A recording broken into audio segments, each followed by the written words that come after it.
Hello my dear students, मैं Priyanka class 9 science chapter first में some topics की study आप सभी इस वीडियो में करेंगे। Chapter first matter in our surrounding, हमारे आसपास के पदार्थ। यहाँ फर्स्ट क्वेश्चन यह है कि व्हाट इज़ मैटर, मैटर क्या है। अगर आप सबको पता चल जाए कि मैटर क्या है तो आप ये बता सकते हैं कि आपकी सराउंडिंग में कौन कौन से मैटर प्रेजेंट हैं। चलिए हम लोग जान लेते हैं मैटर क्या है। Everything in this universe is made of materials which scientist has name matter. इस यूनिवर्स में एवरीथिंग्स मटेरियल से बनी हुई है जिसको साइंटिस्ट ने मैटर नाम दिया है। एक बार फिर से सुन लीजिए। इस यूनिवर्स में प्रत्येक वस्तु एवरीथिंग्स किससे बनी है, मटेरियल या सब्सटेंस से बनी हुई है जिसको साइंटिस्ट ने क्या नाम दिया है, मैटर। अब यहाँ पे एक इम्पॉर्टेंट टॉपिक क्या है कि मैटर, सब्सटेंस, मटेरियल ये सब सेम वर्ड्स हैं। Next, the matter is made up of very small tiny particles. Matter बहुत ही छोटे छोटे पार्टिकल से मिलकर बने होते हैं। Next, the matter is anything that occupy space and has mass. Matter कोई भी वस्तु हो सकती है जो जगह घेरती हो, एंड हैज़ मास और जिसका अपना मास हो। ऐसे कह सकते हैं anything that occupy space and has mass are called matter. Next, particle of matter have space between them and are continuously moving. Particle of matter have space between them. Matter के particle के बीच में space होता है और वे continuously move करते रहते हैं। Next, particle of matter attract each other. Matter के पार्टिकल एक दूसरे पार्टिकल को अट्रैक्ट करते रहते हैं। अब इसे हम एग्जाम्पल से समझ लेते हैं। इसके लिए हमें एक बीकर लेना होगा, इसमें सम वाटर ले लेते हैं और एक मार्क लगा देते हैं वाटर के लेवल तक। अब इसमें 2 या 3 स्पून साल्ट ऐड कर लेते हैं।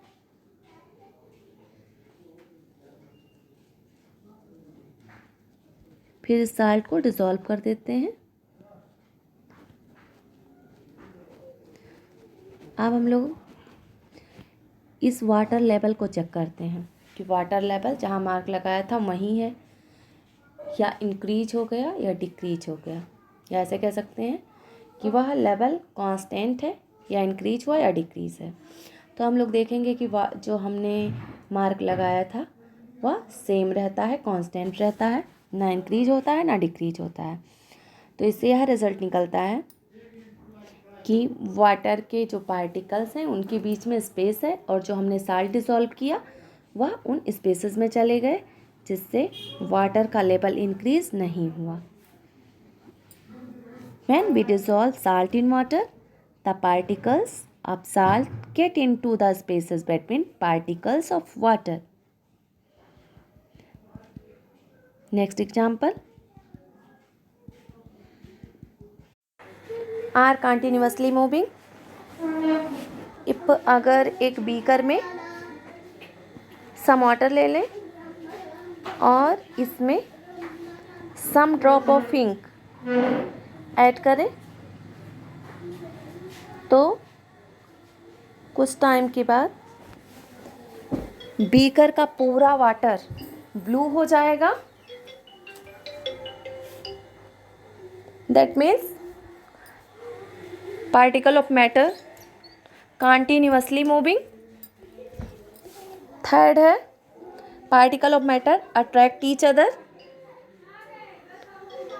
मैटर के पार्टिकल एक दूसरे को अट्रैक्ट करते रहते हैं। इसके लिए हम लोग इस एग्जांपल से समझ सकते हैं कि डाइवर जो होते हैं वो स्विमिंग पूल में स्विमिंग करते रहते हैं, मतलब जो तैराक हैं वो स्विमिंग पूल में तैरते रहते हैं और आगे बढ़ते हैं तो वाटर को कट करते रहते हैं हैंड और लेग से, और जैसे ही आगे मूव करते हैं वाटर फिर आपस में मिल जाता है। That means particle of matter attract each other. Next point है स्टेट ऑफ मैटर। मैटर के 5 स्टेट हैं। First solid state, second liquid state, third gaseous state, fourth plasma state, fifth Bose Einstein condensate. But यहाँ पे हम लोग को only 3 state की study करनी है, सॉलिड्स, लिक्विड्स एंड गैसेस। सबसे पहले हम लोग ये देख लेते हैं कि सॉलिड के पार्टिकल्स क्लोजली पैक्ड होते हैं, दैट मीन्स पार्टिकल बहुत ही क्लोज हैं, नज़दीक हैं।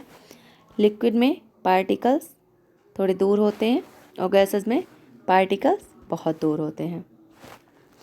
दैट मीन्स सॉलिड में पार्टिकल्स के बीच अट्रैक्शन फोर्स ज़्यादा होगा, लिक्विड में पार्टिकल्स के बीच अट्रैक्शन फोर्स थोड़ा कम होगा और गैसेस में पार्टिकल्स के बीच अट्रैक्शन फोर्स बहुत ही कम होगा, लगभग 0 माना जा सकता है। अब हम लोग देखते हैं यहाँ पे जो ये स्पेस है पार्टिकल्स के बीच में, उसे इंटरमॉलिक्यूलर स्पेस कहते हैं। पार्टिकल्स के बीच में जो स्पेस है वो क्या कहलाता है? Intermolecular space. अब हम लोग देख लेते हैं इसको।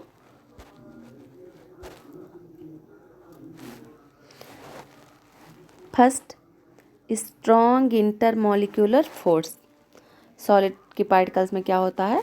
स्ट्रॉन्ग इंटरमॉलिक्यूलर फोर्स, क्योंकि मैं पहले आपको बताई हूँ कि इंटरमॉलिक्यूलर स्पेस लेस है तो फोर्स अधिक होगा।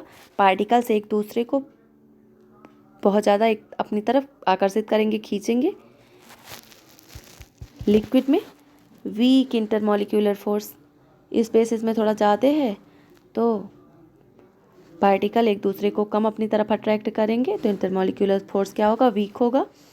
गैसेस में वेरी वीक इंटरमॉलिक्यूलर फोर्स, इसमें स्पेस ज़्यादा है तो इसमें जो इंटरमॉलिक्यूलर फोर्स है बहुत ही कम होगा, लगभग 0 मान सकते हैं, 0। Second, very less intermolecular space. इसके पार्टिकल के बीच में सॉलिड के इंटरमॉलिक्यूलर स्पेस बहुत ही कम होता है, इसलिए इनके पार्टिकल्स ओनली अपने प्लेस पे ही वाइब्रेट करते रहते हैं। लार्ज इंटरमॉलिक्यूलर स्पेस, इनके पार्टिकल्स के बीच में लार्ज इंटरमॉलिक्यूलर स्पेस होता है। गैसेस में very large intermolecular space, gases में बहुत ज़्यादा इंटरमॉलिक्यूलर स्पेस होता है, पार्टिकल्स के बीच में गैप ज़्यादा होता है। Third point, have definite shape and volume. Solid का शेप और वॉल्यूम दोनों डेफिनिट होता है, क्योंकि इनके पार्टिकल्स अपने ही प्लेस पे ओनली वाइब्रेट कर सकते हैं, सो इनका शेप और वॉल्यूम दोनों डेफिनिट होता है। Liquid no definite shape but definite volume, इनका शेप डेफिनिट नहीं होता, बिकॉज इनके पार्टिकल्स वन प्लेस से अदर प्लेस पे आ जा सकते हैं। लिक्विड्स को जिस कंटेनर में रखा जाता है उसी का शेप ले लेते हैं, बट इनका वॉल्यूम डेफिनिट होता है। दैट मीन्स अगर 1 ग्लास ऑफ वाटर है तो उसको पुट किया जाए बकेट में तो 1 ग्लास ऑफ वाटर ही रहेगा, वो मतलब वॉल्यूम डेफिनिट है। No definite shape and volume, gases का ना तो शेप डेफिनिट होता है ना तो वॉल्यूम डेफिनिट होता है। अगर किसी कंटेनर में गैस फिल है, उस कंटेनर को किसी रूम में ओपन कर दिया जाए तो गैस उस रूम का वॉल्यूम और शेप दोनों ले लेगा। Next point, high density, melting point and boiling point. Solid की डेंसिटी, मेल्टिंग पॉइंट और बॉइलिंग पॉइंट हाई होते हैं बिकॉज इनके पार्टिकल्स बहुत क्लोज होते हैं। Density is lower, low melting point and low boiling point. Gases में पार्टिकल थोड़े दूर दूर होते हैं, सो इनकी डेंसिटी, मेल्टिंग पॉइंट और बॉइलिंग पॉइंट लो होती है। Density is very low, gases की डेंसिटी बहुत लो होती है क्योंकि पार्टिकल बहुत दूर दूर होते हैं। Next point, solid can not be compressed. Solid को कंप्रेस नहीं किया जा सकता बिकॉज इनके पार्टिकल्स के बीच में स्पेस बहुत लेस होता है। Liquid can be compressed, liquid को कंप्रेस कर सकते हैं बिकॉज इनके बीच में पार्टिकल्स के बीच में कुछ स्पेस होता है। Gases are highly compressible, gases को बहुत ज़्यादा कंप्रेस कर सकते हैं बिकॉज इनके बीच में बहुत ज़्यादा स्पेसेस होते हैं। Next point, solid can not flow. Solid में फ्लो का गुण नहीं पाया जाता, ऐसे कह सकते हैं सॉलिड में बहने का गुण नहीं पाया जाता, बिकॉज इनके पार्टिकल्स क्लोज होते हैं। Liquid can flow and gases can flow, liquid और गैसेस फ्लो करते हैं, बट सॉलिड में फ्लो होने का गुण नहीं होता।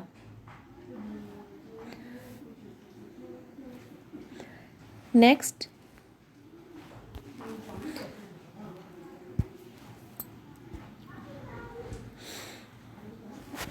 Matter can change its state from solid to liquid and from liquid to gas and vice versa.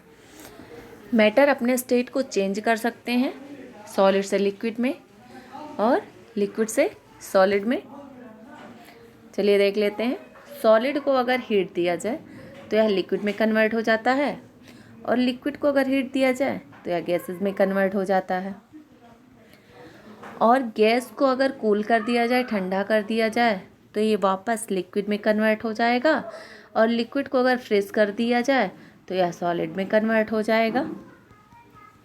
Example से देख लेते हैं। आइस ले लीजिए, आइस को हीट कर दीजिए, वह लिक्विड में कन्वर्ट हो जाएगा, और लिक्विड को हीट कर दीजिए तो वाटर वेपर में कन्वर्ट हो जाएगा। वाटर वेपर को कलेक्ट करके कूल कर दिया जाए तो वह लिक्विड में कन्वर्ट होगा, और लिक्विड को फिर से फ्रीज कर दिया जाए तो आइस में कन्वर्ट हो जाएगा। Next, effect of temperature. Temperature का क्या इफेक्ट पड़ता है? On increasing the heat the particle gain energy and start vibrating with greater energy. Heat increase करने पर पार्टिकल एनर्जी गेन करते हैं और ग्रेटर एनर्जी के साथ वाइब्रेट करने लगते हैं। Due to increased kinetic energy the particle overcome the force of attraction and a new state is obtain. Kinetic energy increase होने के कारण पार्टिकल के फोर्स ऑफ पार्टिकल के बीच में जो फोर्स ऑफ अट्रैक्शन होता है वह बहुत कम हो जाता है, जिससे न्यू स्टेट ऑब्टेन होती है। या ऐसे आप कह सकते हैं कि अगर एनर्जी इंक्रीज की जाती है मैटर की तो उसके पार्टिकल वाइब्रेट करते हैं, और काइनेटिक एनर्जी उनकी इंक्रीज होती है। जब काइनेटिक एनर्जी इंक्रीज होती है तो उनके मॉलिक्यूल के बीच में जो फोर्स ऑफ अट्रैक्शन है वो लेस होने लगता है और न्यू स्टेट ऑब्टेन करते हैं। नेक्स्ट टॉपिक है melting point. The temperature at which a solid melts to become a liquid. वह टेम्परेचर जिस पे कोई सॉलिड मेल्ट हो जाता है और लिक्विड में बदल जाता है, मेल्टिंग पॉइंट कहलाता है।